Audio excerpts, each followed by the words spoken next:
Friends, आज मैं आपको मॉर्टगेज रिलेटेड टॉपिक के बारे में बताऊंगी। मॉर्टगेज क्या है, मॉर्टगेज कितने टाइप्स के होते हैं, उनके राइट, उनके लायबिलिटी, मतलब मॉर्टगेज के बेसिक के बारे में सब कुछ। दोस्तों, मॉर्टगेज ऐसा टॉपिक है जो हम कितनी बार भी पढ़े, हमें हर बार इसको समझने में प्रॉब्लम होती है एंड स्पेशली एग्जाम टाइम हमें बहुत कंफ्यूजन रहता है इस टॉपिक में। And exam point of view से भी ये टॉपिक बहुत इंपॉर्टेंट है, एज वेल एज हमारे डेली लाइफ के लिए भी ये टॉपिक बहुत इंपॉर्टेंट है। समझ के रखना कि मॉर्टगेज क्या होता है, कितने काइंड का होता है। तो दोस्तों, आइए हम लोग शुरू करते हैं। मैं आज आपको बहुत ही ईजी टाइप से ये समझाने की कोशिश करूंगी, बहुत ही कम टाइम एंड ईजी लैंग्वेज में फटाफट ये टॉपिक फिनिश करते हैं। आइए फ्रेंड्स, शुरू करते हैं। तो मॉर्टगेज क्या होता है? Transfer of interest, immovable property, purpose, secure, payment of money, advance bye loan. Friends, सबसे पहले तो मैं आपको एक एग्जाम्पल के हेल्प से समझाती हूँ मॉर्टगेज होता क्या है। सपोज दो पर्सन है, mister X and mister Y. Mister X ने मिस्टर वाई को कहा कि मुझे कुछ पैसों की जरूरत है, आप मुझे दे दीजिए। तो मिस्टर वाई ने कहा कि मैं ऐसे तो आप पे बिलीव नहीं कर सकता कि आप मेरे पैसे वापस करेंगे या नहीं। आप एक काम करिए, आप अपने प्रॉपर्टी, किसी भी तरीके की प्रॉपर्टी जो इमूवेबल हो वो मेरे नाम पे कर दीजिए, तब तक जब तक आप पैसे चुका ना दे। अगर आप पैसे देने में असमर्थ रहे, आप पैसे नहीं दे पाए, तो वो प्रॉपर्टी मेरी हो जाएगी। तो मिस्टर एक्स ने क्या किया, उस प्रॉपर्टी को मिस्टर वाई के नाम पे टाइटल डीड को ट्रांसफर कर दिया, लेकिन कब तक? जब तक वो पैसे ना दे पाए। और अगर वो पैसे नहीं दे पाएंगे तो वो प्रॉपर्टी मिस्टर वाई की हो जाएगी। तो इसे ही हम मॉर्टगेज कहेंगे। जो सामान मिस्टर वाई के पास बंधक है उसे ही हम मॉर्टगेज कहते हैं। तो transfer of interest, immovable property, immovable property का इंटरेस्ट जो है वो ट्रांसफर कर देना, मतलब जो पहले मिस्टर एक्स के पास था जिसका इंटरेस्ट, अब उसका इंटरेस्ट मिस्टर वाई के पास रहेगा। इसके पीछे का पर्पस क्या होता है? तो इसके पीछे का पर्पस होता है to secure payment of money advanced by loan. जो भी लोन के रूप में हमें पैसे मिले हैं, ओके, जो भी हमें मनी की पेमेंट हुई है, उस मनी को सिक्योर करने के लिए हम कुछ भी इमूवेबल प्रॉपर्टी को इंटरेस्ट ट्रांसफर कर देते हैं दूसरे पर्सन को। इसी को हम मॉर्टगेज कहते हैं, इस पूरे प्रोसेस को। दोस्तों, मॉर्टगेज जो है वो ट्रांसफर ऑफ प्रॉपर्टी एक्ट 1882 में सेक्शन 58 में बताया गया है।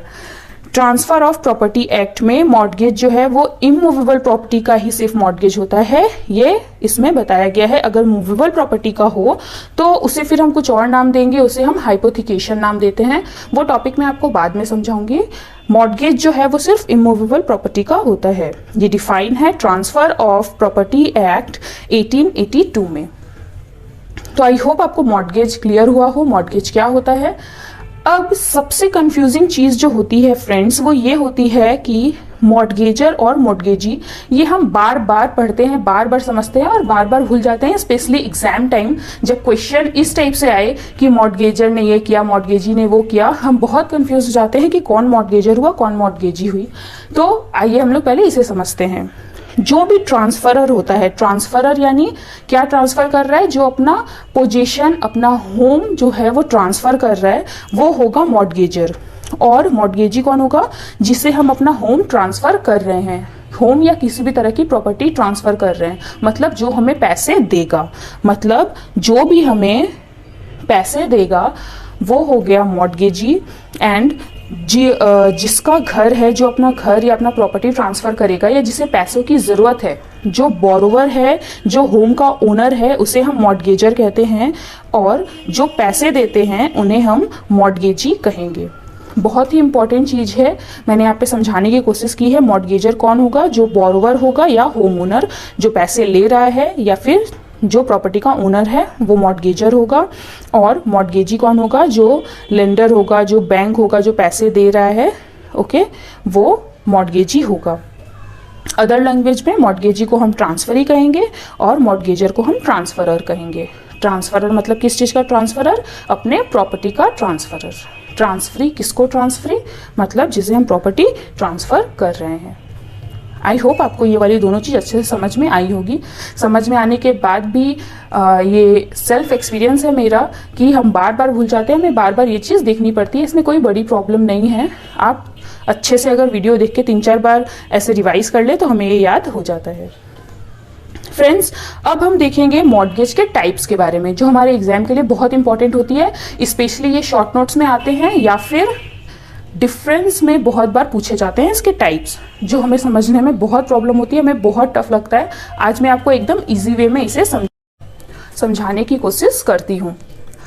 दोस्तों, सबसे फर्स्ट जो होता है टाइप वो है सिंपल मॉर्टगेज। सिंपल मॉर्टगेज, इसमें क्या होता है फ्रेंड्स, ट्रांसफ़र पहले नहीं होता है, मतलब प्रॉपर्टी जो है उसका ट्रांसफ़र पहले नहीं होगा, बट वो प्रॉपर्टी जो है, जो भी मॉर्टगेजी रहेगा, मतलब जो भी बैंक है जिसने पैसे दिए हैं, वो इस प्रॉपर्टी को सेल कर सकता है। कब? जब उसे पैसे ना मिले। ओके, जैसे हम यहाँ पे एक एग्जाम्पल लेके समझते हैं। सपोज मिस्टर एक्स है और मिस्टर वाई है। तो मिस्टर एक्स जो हैं उन्होंने पैसे मांगे मिस्टर वाई से, तो मिस्टर वाई ने कहा कुछ मॉर्टगेज रखिए तब मैं आपको पैसे दूंगा। तो इन्होंने पैसे दिए, बट मिस्टर एक्स जिस घर में रहते हैं वो घर जो है ट्रांसफ़र नहीं होगा, मतलब उस घर में अभी भी मिस्टर एक्स ही रहेंगे। मिस्टर वाई अभी उस घर को नहीं लेंगे, लेकिन मिस्टर वाई उस घर को कब लेंगे?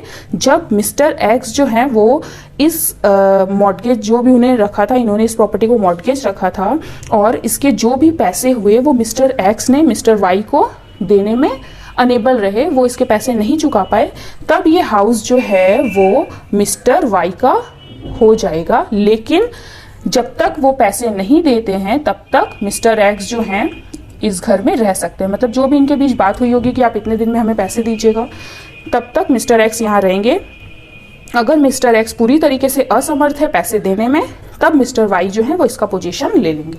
तो सिंपल मॉर्टगेज में जो भी प्रॉपर्टी रहती है उसका ट्रांसफ़र नहीं होता है, सिर्फ उसका पोजीशन अदर पार्टी को तभी मिलेगा जब जो फर्स्ट पार्टी है वो पैसे देने में अनेबल हो।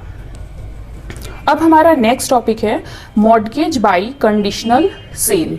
मॉर्टगेज बाय कंडीशनल सेल में ट्रांसफ़र जो है वो हो जाता है। मतलब सिंपल मॉर्टगेज में हमने देखा था कि होम का ट्रांसफ़र नहीं हो रहा था, मिस्टर एक्स इसी में रह रहे थे, लेकिन कंडीशनल सेल में जो है वो ट्रांसफ़र हो जाता है। मतलब जिस दिन से मॉर्टगेज मिस्टर एक्स ने रखा उसी दिन से मिस्टर वाई उस घर में रहने लग सकते हैं। लेकिन यहाँ पे कंडीशनल सेल का मतलब है यहाँ पे कंडीशन रखा जाता है। कंडीशन क्या होता है फ्रेंड्स, कि अगर आपने पैसे नहीं दिए तो मिस्टर वाई जो है वो इस हाउस को सेल कर सकते हैं, और अगर मिस्टर एक्स ने पैसे दे दिए तो मिस्टर वाई इस हाउस को सेल नहीं कर सकते हैं। यहाँ पे ये दो कंडीशन रखी जाती है, इसलिए इसको कंडीशनल सेल कहते हैं। लेकिन ट्रांसफ़र हो जाता है। क्या कंडीशन है फिर से देखते हैं। अगर मिस्टर एक्स ने टाइम पे पैसे नहीं दिए तो हाउस सेल हो जाएगा बाय मिस्टर वाई, और अगर मिस्टर एक्स ने पैसे दे दिए टाइम पे तो ये हाउस सेल नहीं होगा। ये है मॉर्टगेज बाय कंडीशनल सेल। अब हमारा थर्ड जो है वो टॉपिक ये है यूजुफ्रैक्चरी मॉर्टगेज। यूजुफ्रैक्चरी मॉर्टगेज जो है वो शॉर्ट नोट्स में बहुत बार पूछा जाता है। इसमें क्या होता है फ्रेंड्स, ट्रांसफ़र इसमें भी हो जाता है। जैसे हमने देखा था मॉर्टगेज बाय कंडीशनल सेल में मिस्टर वाई जो है वो रहने आ गए थे हाउस में, यूजुफ्रैक्चरी मॉर्टगेज में भी मिस्टर वाई जो है वो हाउस में रहने आ जाएंगे। और यहाँ पे क्या होता है friends, right to enjoy income from that property. Okay, suppose mister X ने एक दुकान को मॉर्टगेज रखा है, तो उस दुकान से जो भी इनकम होगा वो मिस्टर वाई जो है उस इनकम का लाभ उठाएंगे। कब तक? जब तक उनके सारे पैसे पेड ऑफ ना हो जाएं। इसे हम एग्जाम्पल के तौर पे समझ सकते हैं। जो हमारे किसान हैं, ठीक है, उन्हें पहले के ज़माने में स्पेशली जब ये लॉ नहीं बना था उस टाइम से ये प्रथा चली आ रही है। उस टाइम क्या होता था यूजुफ्रैक्चरी मॉर्टगेज में फ्रेंड्स, कि जो हमारे फार्मर्स थे वो बेचारे पैसे नहीं दे पाते थे, उन्हें पैसे की ज़रूरत पड़ती थी, तो वो अपना लैंड जो है वो ज़मींदार को देते थे एंड कहते थे कि आप ये लैंड रख के हमें कुछ पैसे दे दो, एंड इस खेत से, इस लैंड से जो भी इनकम होगी वो आप तब तक लेना जब तक वो पैसे जो है चुकता ना हो जाए। तो ये यूजुफ्रैक्चरी मॉर्टगेज जो है फ्रेंड्स उस टाइम से ही चली आ रही है। इसके बाद कुछ साल बाद जो है वो ट्रांसफ़र ऑफ प्रॉपर्टी एक्ट 1882 में ये लॉ के रूप में ही आ गया। इसके पहले ये लॉ के रूप में नहीं था।